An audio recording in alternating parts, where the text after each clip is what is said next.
Hello tech friends, today we've got a PDA. It's the Palm 3X. Have we done one of these before on the channel? I don't think so. I checked through the old videos. I've done a few PDAs now, but not this one. This one's quite new. Well, I mean, it's new to me. It actually came out in 1999. So it's getting on to be 23 years old now. We've got around the back a reset button that you'd need a paperclip for, a wheel that I think must be for contrast. We've got an infrared receiver and transmitter. We've got a space for the stylus, but unfortunately we have no stylus. It's like the scabbard, but no stylus. So I'm going to have to borrow one from my old friend, the HP iPac. Bit of a beast compared to this one in terms of weight. This one feels a bit light and flimsy, but it does have the built-in flippy flap to protect the screen. So take that, HP. Something to learn. It won't really go in here, will it? No, but it'll do. Okay, let's pop it open. Does it have an internal battery? No, it's AAA batteries. Here's a couple of rechargeable batteries. That's a plus. In we go, and that's a minus. Get that in properly. It's strange to have the springs on the plus side. What else is on here? Oh yeah, we've got like a little springy dock port there. Pretty neat. Okay, let's flip this open and take a closer look. Here we are. Right, we're on the setup screen. Let's see if that is contrast. If I dial that. Yeah, look at that. Okay, let's make sure we can see it nice and clearly for you folks at home. This is good, isn't it? It provides a bit of privacy. If you're writing something in here and you don't want anyone to see, you've got a little bit of a guard there. But other than that, it probably... Oh, it gets in the way. Made a bit of a clicking noise there. Okay, let's see what it says on here. Right. Welcome. The following screens will walk you through setup, which takes just a few minutes. Great, I've only got a few minutes. Remove the stylus as shown. Okay, let's not talk about where that stylus ended up. Use the stylus to tap anywhere to continue. Okay, so I'll just tap the button. Here we go. And it's going to do a bit of calibration, I'm guessing. So notice here we've got quite a small LCD screen, but we know if it's LCD, it's going to last forever. And then we've got a few shortcut buttons here and what appears to be the sort of writing area. But this whole thing is touchscreen. And we've got some shortcut buttons. That looks like the scheduler. Contacts maybe for phones. We've got an up and down rocker there. Checklist, to-do list, and looks like a note-taking app.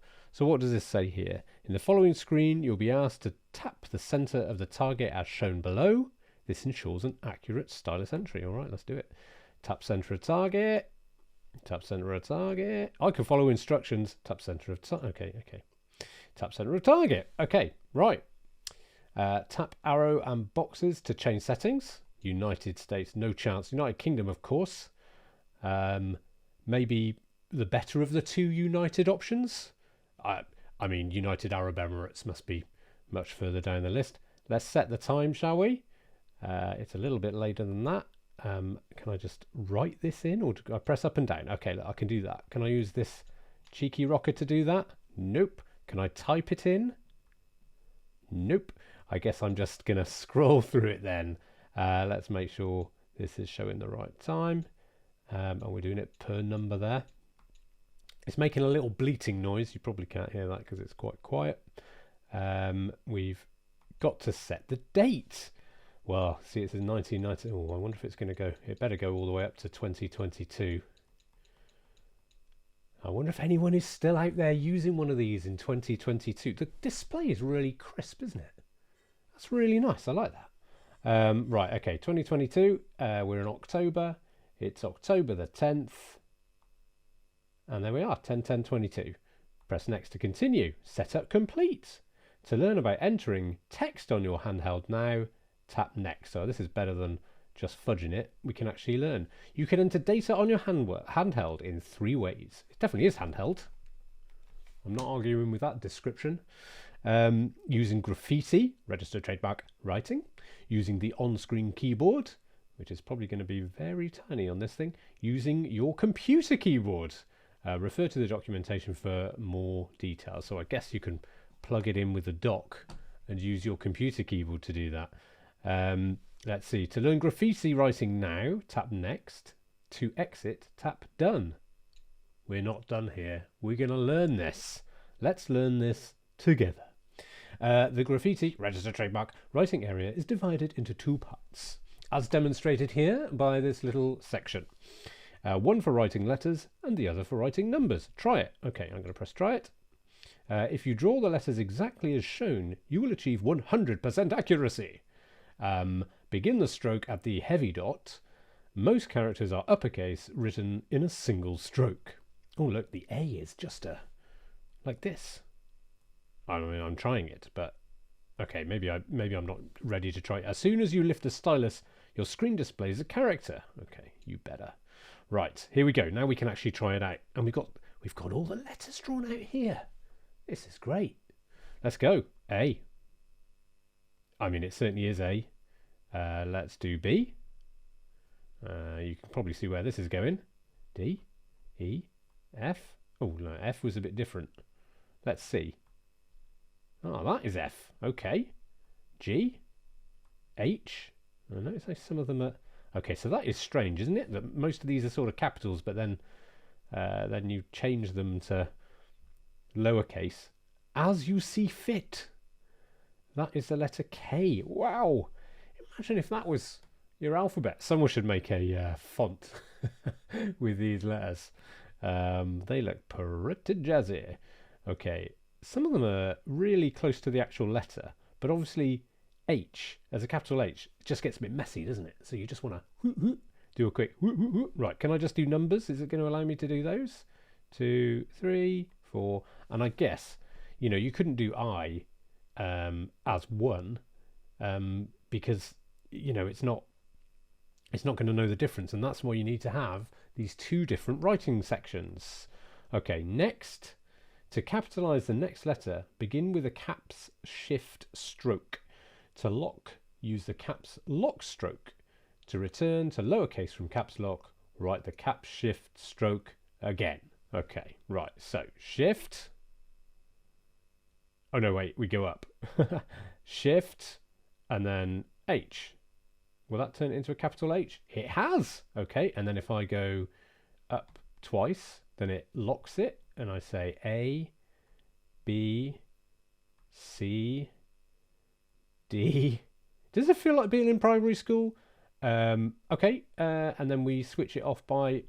oh no, we do it the other way.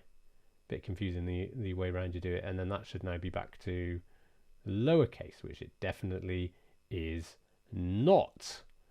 Let's try that again. Lowercase 8. There we go. Got it. Nailed it. That's learning in action, isn't it? Okay. Next, please. And here we go. Here's the numbers. I feel like I'm one step ahead of them here. 1, 2, 3. Oh, look at how you do 4. Oh, I messed that, fluff that number up there, didn't I? Something chronic. Can't you just do a 4 like that? Wow. Think how efficient the world would be if you didn't have to write out the number 4 all in one go. I suppose it's where you normally have to write a number or a letter where you have to take the stylus off and put it back down again. It doesn't like that, so it's come up with a better way of doing it. I hope they brainstormed this for absolutely forever. Okay, with graffiti, no registered trademark symbol. Someone's probably gonna have got it in the neck for that. Punctuation marks, symbols, accented characters, and more. That's how you can also create. Okay, right. How do we do those? Don't just not tell me. To access the on-screen letter keyboard, tap the dot below ABC. Dot. Here he is. And then look, you've got symbols and characters, and some international letters as well. Oh, I'm getting ahead, aren't I? Or the numbers one, you can do that and type some numbers in, which is great for a calculator, I should imagine. I hope there's a calculator in this. I'll be very disappointed if there isn't. Call out the keyboard now and tab its keys to generate text. All right, okay, I will do that. H-E-L-L-O. So even though the screen is tiny, it's really so clear, and you can really see those letters. I mean, not the distance that I'm seeing from it at the moment, which is really very much for your benefit and the camera. I can barely see it at all. But If you were about this far away, you would be laughing. Okay, brilliant. And that's it. And now we're into it. Now those were 2 new rechargeable batteries I put in there, and it already looks like it's taken a chunk out of the power. Right, let's have a little look through some of these features then. An address book. Hey, we've already got 2 addresses in here. Let's take a look at one. It's very intuitive, isn't it? Look at this, accessories, Palm Computing. We've got their 800 number. It says, oh, US and Canada, right, makes sense. And their website. That's good. Oh, and I can edit it if I wanted to. Let's go to the next one and edit it. Technical support, Palm Computing, blah, blah, blah, blah, blah. Outside the US, please call. Oh, we can scroll. Here we are, UK. 0171867 0108. I wonder who owns that phone number now. Oh, is it worth finding out? Yeah, let's do it. Okay, here we go. 0171. Let's see. 867. Yep. 0108. Let's give it a call. See who we get. Sorry, you've not been given access to this service. Sorry, you've not been given access to this service. Oh, sorry, you've not been given access to this service. Blimey. Sorry, you've not been given access to this service. Okay, I think I've got the message there. I don't have access to the service. Okay, let's edit that one, shall we? Maybe I should change it to a telephone number that does actually work. Let's have a look at the telephone number. Do we have it down here? I can't see it actually. Okay, right. How do you delete something? Do you just move to the left? Yes, you do. Move to the left. What if it was CO? Can I just hit a dot? Will it let me just do a dot? Nope. If I need to do a little dot, I need to put it in there. Dot U, and then K was something weird, wasn't it? Was it that? No. Was it that? No. Let me just press K. There we go. That is clearly the optimum way to type in something, is to use the actual on-screen keyboard. Unless once you've got the hang of it, I'm sure it's fine. Like most of these things. Well, we better speed up with this video because the battery is chipping away. A calculator, as promised. Whoa, that's an interesting design, isn't it? Okay, let's. Yep, it does all the numbers and things, doesn't it? A percentage, please. Times 3, and then divide by 65. And that should give us, yeah, as I thought, 855 to 5 decimal places. Calculator works. Does it stay on there if I go back into it? Yes, it does. So it remembers that. Data book. Date book, not data book. So this is our scheduler. So we can put in a new item. Let's say what about an evening jaunt? There we are, 19:05 to 20:05. Let's write it off to the actual hour. We'll say okay, and then we can start typing in what the event is.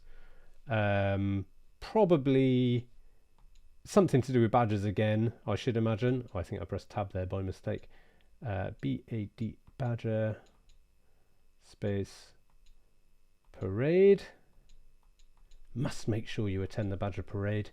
And there it is in the calendar. So we must have a few different views here, mustn't we? This is our the days of the week along the top, and we're just looking at the date there. The agenda for the day. Here we go. Here's some buttons in the bottom left-hand corner. That is probably going to show us our weekly view. Yep, great. And then our monthly view as well. And we can skip through the months. And can we see a little? There we go. A tiny little pixel to indicate that I've put an entry into that day. That's very simple. Seems to do the trick. Okay. What's next? Expenses. Well, this whole thing is an expense, isn't it? Buying this. Let's put in some money. That'll be £30 and 20p. I wonder what the quick way to put a little dot in is. Anyway, okay, maybe it was £3,020, and then can I see the details of that? And here we go. We can put a category.